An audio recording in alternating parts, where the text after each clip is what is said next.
What is up, YouTube? It is me, Topher Crost, here to do a quick update on my Dark Magician deck profile for the new ban list. Now, I have been working on this a little while, that's why I haven't had it up yet. Been kind of testing it out. A lot of good cards have become unbanned. Now, I'm just going to go ahead and say I do not have Ash Blossom in this deck. I cannot afford Ash Blossom, and I do not want to pay $75 for a card that's probably going to either end up banned or have a reprint.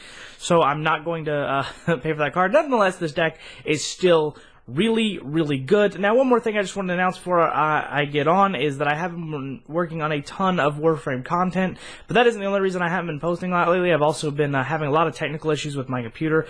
For instance, this is not the first time I recorded this video, and it just kind of crashed on me in the middle of rendering, so I didn't even get the video. So hopefully it doesn't keep doing that. Hopefully I can just, get this video up online. I am working a lot, very hard on some other content for you guys. A lot of Warframe content coming, a lot of Panzer format content coming. So stick around for that, and without further ado, 1 minute in, let's get the deck profile started. Now, like I said, I'm going to go very quickly. I've explained the decks about 1 billion times and what I do, so definitely check out my other videos, my other deck profiles. And without further ado, let us begin. Dark Magician. Obviously, you're going to run 3 Dark Magicians in a Dark Magician deck. He is your resource. He pretty much does everything for you in the deck, so you're going to run 3. The deck's based around him. Of course, you're going to run 3. Next up, we have Magician of Dark Illusion. Your other 2 Dark Magicians, I play him at 2, because I don't want to see him in my hand all the time, but he's very useful to have, especially for setting up, first turn plays, that kind of stuff. As long as you have something to activate on your opponent's turn, he's great, and he also likes to reborn Dark Magicians as long as you play a spell or trap, so that's very good. Next up, for the monsters, we have Apprentice Illusion Magician. Phenomenal monster for Dark Magicians. It is very cheap to get now, so I recommend playing 3. At least 2, but 3 in my opinion. Discard a card, you can play it, and then you get a Dark Magician into your hand, and after that, you keep it in your hand, or you can use it on the field. You can basically use it as an honest to boost any of your Dark Spellcaster type monsters. For instance, if Blue Eyes was attacking Dark Magician, all you'd have to do is pop Apprentice Illusion Magician. Now your Dark Magician has 4,500 attack, and bye-bye Blue Eyes. Very good card. Fixes a lot of problems with the deck. Magician's Rod, play at 3. Best search card in the deck for Dark Magician cards, by far. It's just a really good card to draw into at any time during the game, except like maybe very late game, but it's still a pretty good card, and it's recyclable. Next up, we have Spellbook Magician of Prophecy, just to get some draw power going if you're not getting anything else. I have them down to 1 because I don't like seeing them that often. I have other, draw power cards. And that's pretty much it for the monsters. It's pretty basic. No Max C in this deck because it is obviously banned now. So no Max C in the deck, none of that. Alright, now we're getting into the spell cards. And first up, we have Dark Magical Circle. Obviously, you want to run 3 of these. Basically, let you look at the top 3 cards in your deck. If you have a Dark Magician card among them, you put it into your hand, and then you put the other 2 back in any order. Very good. It helps you set up turns. Next up, we have 2 Eye of Timaeus. I still run Dark Magician the Dragonite. I think Dark Magician the Dragonite is a phenomenal card, and he is my favorite extra deck card to pull. Very good with, Eternal Souls and stuff like that. So I use Eye of Timaeus to get him out, and some other cards. Good. It's almost perfect. The card would be perfect if it was searchable. Next up, Dark Magic Inheritance. Basically another Magician's Rod, except it's not once per turn because it's not a normal summon effect. Well, it is once per turn, but you can use it and Magician's Rod on the same turn to, get 2 cards out of your deck, Dark Magician cards out of your deck. All you have to do is banish 2 spell cards, and with the Spellbook draw engine in this deck, that is not hard to do. Illusion Magic, just in case you're having any trouble getting some Dark Magician cards out, or some Dark Magicians out, you put that rod down, get Illusion Magic out of the deck, sacrifice your rod, and then you get 2 Dark Magicians straight from the deck into your hand, and now you're ready to set up plays. I would only run 1 because you don't really need to see it. It's more just there so you can search it from your deck. Next up, we have Dark Magic Attack. Pretty obvious why I have this card in the deck. It can be searched by Eternal Souls, and it kills off your opponent's entire back row. A fantastic card. You only need to play 1. I've never had to use more than 1 a game. So, Pot of Duality. Now we're getting to the draw cards. Basically, what it does is it lets you look at the top 3 cards of your deck, you excavate them, and then you pick one, and then you put it in your hand, and then you shuffle your deck. Next up, we have Spellbook of Secrets. I have it so I can search Spellbook of Knowledge. And next we have Spellbook of Knowledge. Sacrifice a spellcaster, and then you get to draw 2 cards. Pretty simple. I only run 2 because it gets pretty bricky at 3. I used to run 3, and there might be another build where I run 3, but for now, not so much. Next up, Allure of Darkness. Oop, let me get that in frame. In frame. I'm going to throw that right there. Allure of Darkness. Basically, I only played it 1 because Dark Magician decks really are not monster-heavy decks. Having a dark-type monster in your hand isn't that, consistent in the deck. So Allure of Darkness is good at 1. You can run it at 2. I would definitely not recommend running it at 3. Next up, we have Upstart Goblin, just to turn the deck into a 39-card deck. Give your opponent 1,000 life points, but you get to draw a card.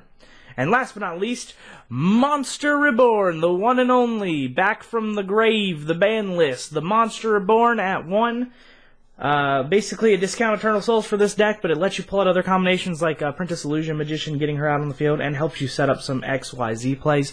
So definitely run it. You won't see it all the time, but when you do, there's most definitely something you can do with it in this deck, because you're always going to have stuff in the graveyard. Alright, so that's it for the spell cards. I'm just going to move them over here. Next up, we have the Trap, starting off with Magician Navigation. We're going to run that at 3. Of course, you're going to run it at 3. To me, it is the best trap card in a Dark Magician deck. Let you special summon Dark Magician out of your hand, and if you do, you can pull a level 7 or lower Dark Spellcaster type monster from your deck, and, helps you set up those XYZ plays. Not only that, but if you have a Dark Magician on the field, and if it's been in your grave for at least a turn, you can use it to negate spell trap cards. So that's really great. That's just a good effect to have from the graveyard. Very, very useful card. Next up is Eternal Soul. Of course, you're going to run this at 3. Works perfect with Dark Magician the Dragon Knight, but even if you don't have him, it's a good way to pop Circle over and over again. The one downside to it is that if it does get destroyed, you destroy or you lose your monsters. So you don't want to, let it get destroyed. Make sure you have a Navigation or a Solemn something to protect it. If you don't have Dark Magician the Dragon Knight out on the field. But it also allows you to search for a Dark Magic Attack or 1,000 Knives and put in your hand. And, of course, you have it doesn't let your Dark Magicians get affected by your opponent's card effect, which is great. Solemn Judgment. This card, I'm so glad that they brought this card back. It has filled so many holes in the deck, so many things that I couldn't negate before, and now I can negate for just a small, small price of half my flippin' life points. But I'll take it. It's a great card, and I recommend playing it. I'd probably played it. I'd probably played it too if I had the ability to. Next up, Solemn Warning, just to get rid of some of those pesky summons, and 2 Solemn Strikes again to get rid of some pesky summons. I would play more Solemn Warnings if I could, but it's still limited to 1, so I'm going to throw in 2 Solemn Strikes there. And that's pretty much it for the actual deck. Now, the thing I wanted to say before anything else is that if you don't want to run 2 Solemn Strikes, because you've noticed I don't have Regeki in the deck right now, you can switch out one of the Solemn Strikes with Regeki. The deck runs about the same. I just prefer having the extra little negate in my deck. It makes I see it a lot. So anyway, let's go into the extra deck. First up, we have 2. We're going to do fusion cards first. We have 2 Dark Magician the Dragon Knight. Of course, you're going to run 2 of him. I've never, I have 2 Eye-to-Mice, no point in running 3, but he is a good card, and he does protect Eternal Souls. He works perfect with it, and he's a Dark Magician. You can revive him, pop Dark Magic Circle. He's great. Dark Paladin, if I don't have Eternal Souls on the field, he's typically the one I go out to because he negates spell cards. That's my favorite art of the Dark Paladin. Thanks to Lou, I finally got a holo version of it. It's so great. So if you're watching this, Lou, thank you. But yeah, that's basically what I use it for. Negate spell cards, and if I'm fighting some dragons, you get a little attack boost. So that's really great. And next up, Amulet Dragon, just in case I want to get rid of some of my opponent's spell cards in the graveyard. I've done that before to protect an Eternal Soul, but that was pretty much the only thing I used it for. I really don't use him that much, but in some situations I do like having him in the deck, just in case, he fills up a spot and he's a good card. Next up, we're going into the rank 7 XYZs. First off, Ebon Illusion Magician allows you to special summon a Dark Magician out of your deck or any other normal spellcaster type monster, and also allow when a normal spellcaster type monster attacks, you can banish a card. So another way to banish. Very easy to get out, and you can also get them out not only by using rank 7 monsters, but also using a rank 6 using a rank 6 spellcaster type monster. So I have Naruto the Moral Leader. So if you get like 2 apprentices out, you can, overlay them, get Naruto the Moral Leader out, and then use Ebon Illusion Magician to get that Dark Magician out to pop that circle. Alright, next up is number 11 Big Eye. Why else would you play number 11 Big Eye except to take your opponent's monsters? That's it.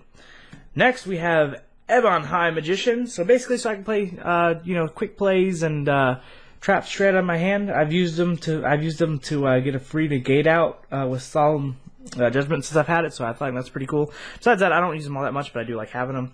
And last but not least, for the rank 7s, we have Red Eye's Metal Flare Dragon. So I only really pull him out basically when I have attacked for 7,500 and I need to get that last 500 and I don't want my opponent to have another turn. So that's basically when I pull him out. Besides that, I really don't use him all that much anymore. He is not a bad card to have in your deck, though. I would definitely recommend it. Alright, and second to last, we have rank 6 cards, my rank 6 XYZs. Naruto the Moral Leader, basically to negate spell cards and to go into Ebon, Illusion Magician, and Photon Blaster to negate monster cards. So those two can negate whatever I need second turn if I get that double apprentice. Akashic Magician, I basically only use her for her first effect, which I'll put some guys back in the hand, which really helps me sometimes, especially like with certain cards that allow you to pull monsters straight from the deck, and then I put them in the hand and they can't get those monsters back out. So I like to use her then. Pretty much the only time I ever use her, but I do like having her in the deck just in case. And last but not least, 2 Link Spiders. So basically what I do with these guys is I, use it to recycle Dark Magicians. I'll have a Dark Magician on the field, and then I'm like, well, I can't do anything with him, but I really want to summon one. I've got Eternal Soul, so I'll pop Dark Magician, summon Link Spider, resummon Dark Magician, activate Dark Magical Circle, banish the guy that I need to banish. And that's pretty much it for the deck. It runs pretty consistently. I would definitely recommend you try it out, and please feedback in the comments on the deck. I will definitely answer as many questions as I can. Like I said, I haven't been as active lately, but I've also been really busy. I really appreciate you guys being patient with me getting some more content out. Hopefully this video doesn't die when I start rendering it. You guys have a wonderful day. Again, thank you for waiting for me to get back. I love you guys. You guys have a nice night. Topher Crost